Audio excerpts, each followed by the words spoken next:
नमस्कार मित्रों, यांचा अवांतर यूट्यूब चैनल पर आप सभी का स्वागत है। अगर आप हमारे इस चैनल पर नए हैं तो इस चैनल को सब्सक्राइब करें, लाइक करें, शेयर करें और बेल आइकन को दबाएं। आज हम लोग पढ़ेंगे प्रेमचंद जी के द्वारा रचित कहानी यही मेरा वतन। तो आइए प्रारंभ करते हैं। आज पूरे 60 बरस के बाद मुझे अपने वतन, प्यारे वतन का दर्शन फिर नसीब हुआ। जिस वक्त मैं अपने प्यारे देश से विदा हुआ और किस्मत मुझे पश्चिम की तरफ ले चली, मेरी उठती जवानी थी। मेरे रगों में ताज़ा खून दौड़ता था और सीना उमंगों और बड़े बड़े इरादों से भरा हुआ था। मुझे प्यारे हिंदुस्तान से किसी जालिम की सख्तियों और इंसाफ के ज़बरदस्त हाथों ने अलग नहीं किया था। नहीं, जालिम का जुल्म और कानून की सख्तियाँ मुझसे जो चाहें करा सकती हैं, मगर मेरा वतन मुझसे नहीं छुड़ा सकती। यह मेरे बुलंद इरादे और बड़े बड़े मंसूबे थे जिन्होंने मुझे देश निकाला दिया। मैंने अमेरिका में खूब व्यापार किया, खूब दौलत कमाई और खूब ऐश किए।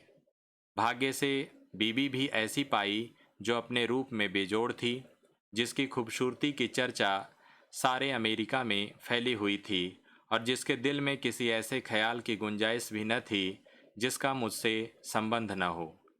मैं उस पर दिलो जान से न्यौछावर था और वह मेरे लिए सब कुछ थी। मेरे 5 बेटे हुए, सुंदर, हृष्ट-पुष्ट और नेक, जिन्होंने व्यापार को और भी चमकाया और जिनके भोले नन्हे बच्चे उस वक्त मेरी गोद में बैठे हुए थे जब मैंने प्यारी मातृभूमि का अंतिम दर्शन करने के लिए कदम उठाया।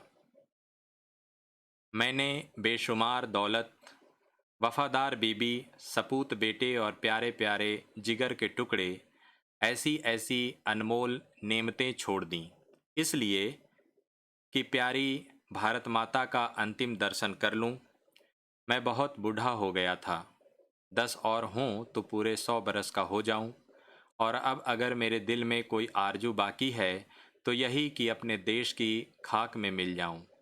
यह आरजू कुछ आज ही मेरे मन में पैदा नहीं हुई है, उस वक्त भी थी जबकि मेरी बीबी अपनी मीठी बातों और नाजुक अदाओं से मेरा दिल खुश किया करती थी।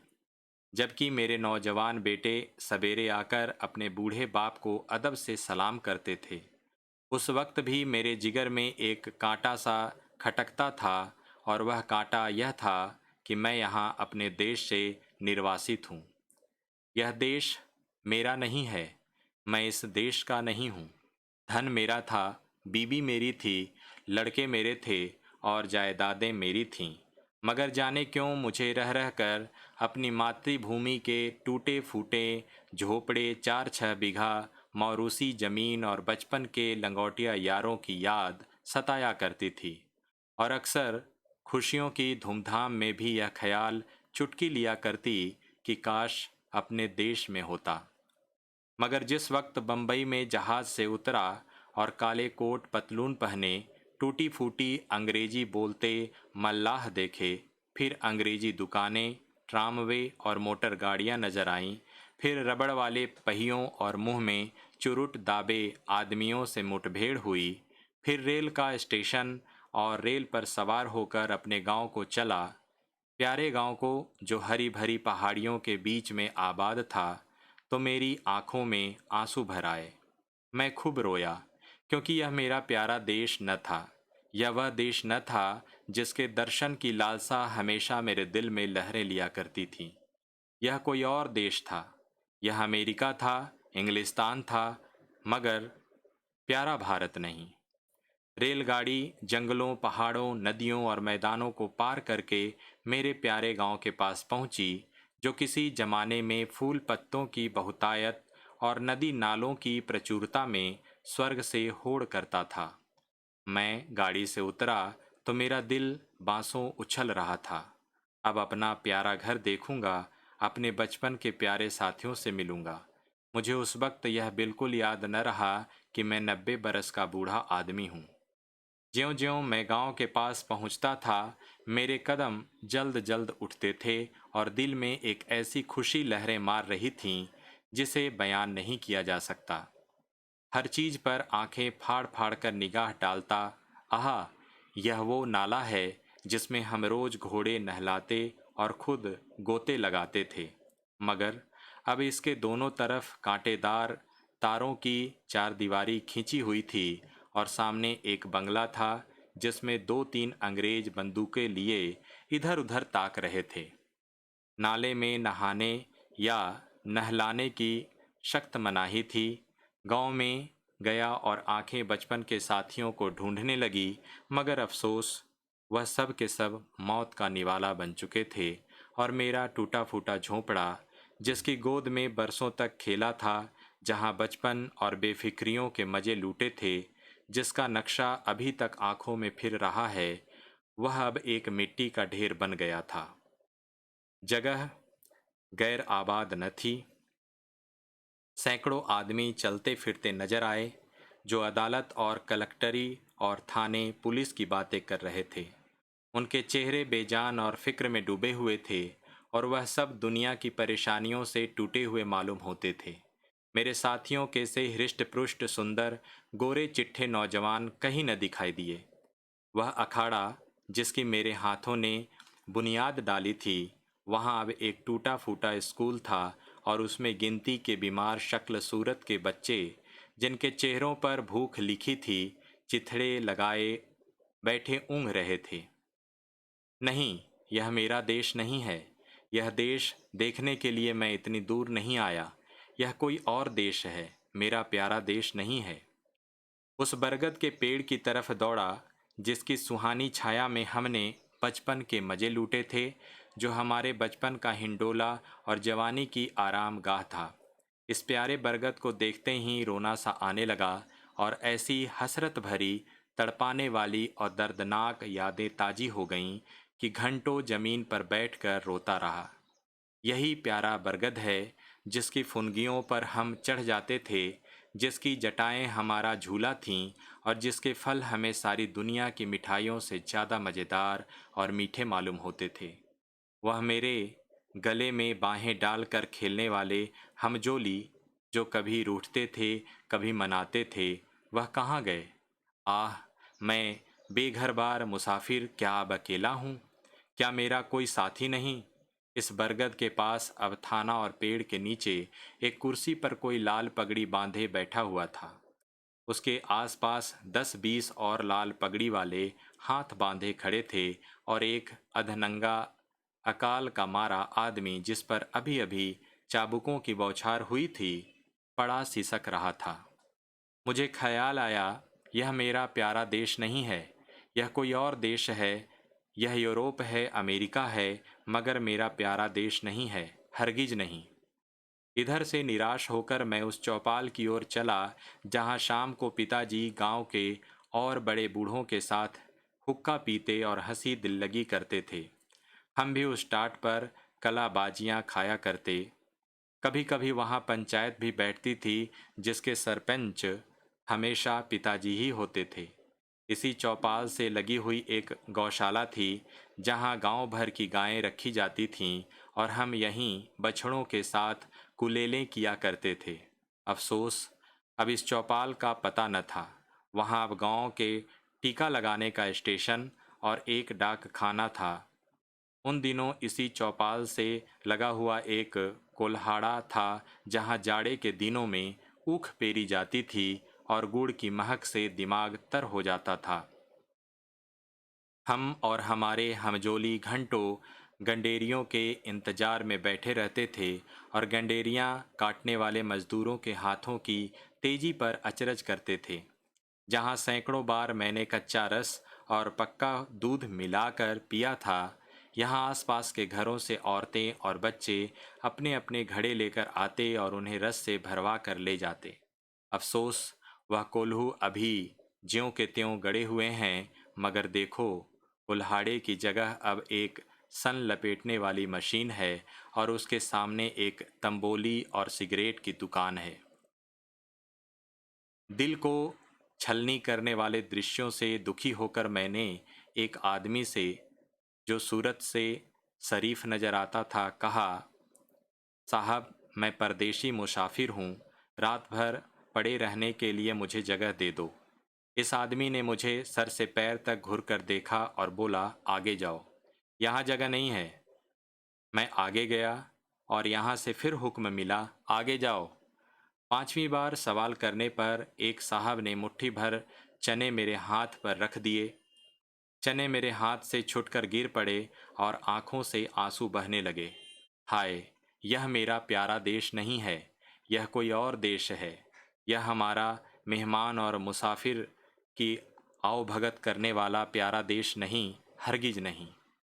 मैंने एक सिगरेट की डिबिया ली और एक सुनसान जगह पर बैठकर बीते दिनों की याद करने लगा कि एकाएक मुझे उस धर्मशाला का ख्याल आया जो मेरे परदेश जाते वक्त बन रहा था। मैं उधर की तरफ लपका कि रात किसी तरह वहीं काटूं, मगर अफसोस, हाय अफसोस, धर्मशाला की इमारत ज्यों की त्यों थी, लेकिन उसमें गरीब मुसाफिरों के रहने के लिए जगह न थी। शराब और शराबखोरी, जुआ और बदचलनी का वहाँ अड्डा था। यह हालत देखकर बरबस दिल से एक ठंडी आह निकली। मैं जोर से चीख उठा, नहीं नहीं, और हजार बार नहीं। यह मेरा वतन, मेरा प्यारा देश, मेरा प्यारा भारत नहीं है। यह कोई और देश है, यह यूरोप है, अमेरिका है, मगर भारत हरगिज नहीं। अंधेरी रात थी। गीदड़ और कुत्ते अपने राग अलाप रहे थे। मैं दर्द भरा दिल लिए उसी नाले के किनारे जाकर बैठ गया और सोचने लगा कि अब क्या करूं। क्या फिर अपने प्यारे बच्चों के पास लौट जाऊं और अपनी नामुराद मिट्टी अमेरिका की खाक में मिलाऊं। अब तो मेरा कोई वतन न था। पहले मैं वतन से अलग जरूर था, मगर प्यारे वतन की याद दिल में बनी हुई थी। अब वे वतन हूँ, मेरा कोई वतन नहीं। इसी सोच विचार में बहुत देर तक चुपचाप घुटनों में सिर दिए बैठा रहा। रात आंखों ही आंखों में कट गई। घड़ियाल ने 3 बजाए और किसी के गाने की आवाज़ कानों में आई। दिल ने गुदगुदाया, यह तो वतन का नगमा है, अपने देश का राग है। मैं झट उठ खड़ा हुआ। क्या देखता हूँ कि 15-20 औरतें, बूढ़ी कमजोर सफ़ेद धोतियाँ पहने, हाथों में लोटे लिए स्नान को जा रही हैं और गाती जाती हैं, प्रभु मेरे अवगुण चित्त न धरो। इस मादक और तड़पा देने वाले राग से मेरे दिल की जो हालत हुई उसका बयान करना मुश्किल है। मैंने अमेरिका की चंचल से चंचल, हंसमुख से हंसमुख सुंदरियों की आलाप सुनी थी और उनकी जबानों से मोहब्बत और प्यार के बोल सुने थे जो मोहक गीतों से भी ज़्यादा मीठे थे। मैंने प्यारे बच्चों के अधूरे बोलों और तोतली बानी का आनंद उठाया था। मैंने सुरीली चिड़ियों का चहचहाना सुना था। मगर जो लुफ्त, जो मज़ा, जो आनंद मुझे गीत में आया, वह जिंदगी में कभी और हासिल न हुआ था। मैंने खुद गुनगुनाना शुरू किया, प्रभु मेरे अवगुण चित्त न धरो। तन्मय हो रहा था कि फिर मुझे बहुत से आदमियों की बोलचाल सुनाई पड़ी और कुछ लोग हाथों में पीतल के कमंडल लिए शिव शिव, हर हर गंगे, नारायण नारायण कहते हुए दिखाई दिए। मेरे दिल ने फिर गुदगुदाया, यह तो मेरे देश, प्यारे देश की बातें हैं। मारे खुशी के दिल बाग बाग हो गया। मैं इन आदमियों के साथ हो लिया और 1 2 3 4 5 6 मील पहाड़ी रास्ता पार करने के बाद हम उस नदी के किनारे पहुँचे जिसका नाम पवित्र है, जिसकी लहरों में डुबकी लगाना और जिसकी गोद में मरना हर हिंदू सबसे बड़ा पुण्य समझता है। गंगा मेरे प्यारे गांव से 6-7 मील पर बहती थी और किसी जमाने में सुबह के वक्त घोड़े पर चढ़कर गंगा माता के दर्शन को आया करता था। उनके दर्शन की कामना मेरे दिल में हमेशा थी। यहाँ मैंने हजारों आदमियों को इस सर्द ठिठुरते हुए पानी में डुबकी लगाते देखा। कुछ लोग बालू पर बैठे गायत्री मंत्र जप रहे थे, कुछ लोग हवन करने में लगे हुए थे, कुछ लोग माथे पर टीके लगा रहे थे, कुछ और लोग वेद मंत्र सस्वर पढ़ रहे थे। मेरे दिल ने फिर गुदगुदाया और मैं जोर से कह उठा, हाँ हाँ, यही मेरा देश है, यही मेरा प्यारा वतन है, यही मेरा भारत है। और इसी के दर्शन की, इसी की मिट्टी में मिल जाने की आरजू मेरे दिल में थी। मैं खुशी में पागल हो रहा था। मैंने अपना पुराना कोट और पतलून उतार फेंका और जाकर गंगा माता की गोद में गिर पड़ा। जैसे कोई नासमझ भोला भाला बच्चा दिन भर पराए लोगों के साथ रहने के बाद शाम को अपनी प्यारी माँ की गोद में दौड़कर चला आए, उसकी छाती से चिपट जाए। हाँ, अब अपने देश में हूँ। यह मेरा प्यारा वतन है। यह लोग मेरे भाई, गंगा मेरी माता है। मैंने ठीक गंगा जी के किनारे एक छोटी सी झोपड़ी बनवा ली है और अब मुझे सिवाय राम नाम जपने के और कोई काम नहीं। मैं रोज शाम सवेरे गंगा स्नान करता हूँ और यह मेरी लालसा है कि इसी जगह मेरा दम निकले और मेरी हड्डियाँ गंगा माता की लहरों में भेंट चढ़ें। मेरे लड़के और मेरी बीवी मुझे बार बार बुलाते हैं, मगर अब मैं यह गंगा का किनारा और यह प्यारा देश छोड़कर वहाँ नहीं जा सकता। मैं अपनी मिट्टी गंगा जी को सौंपूंगा। अब दुनिया की कोई इच्छा, कोई आकांक्षा मुझे यहाँ से नहीं हटा सकती, क्योंकि यह मेरा प्यारा देश, मेरी प्यारी मातृभूमि है और मेरी लालसा है कि मैं अपने देश में मरूं।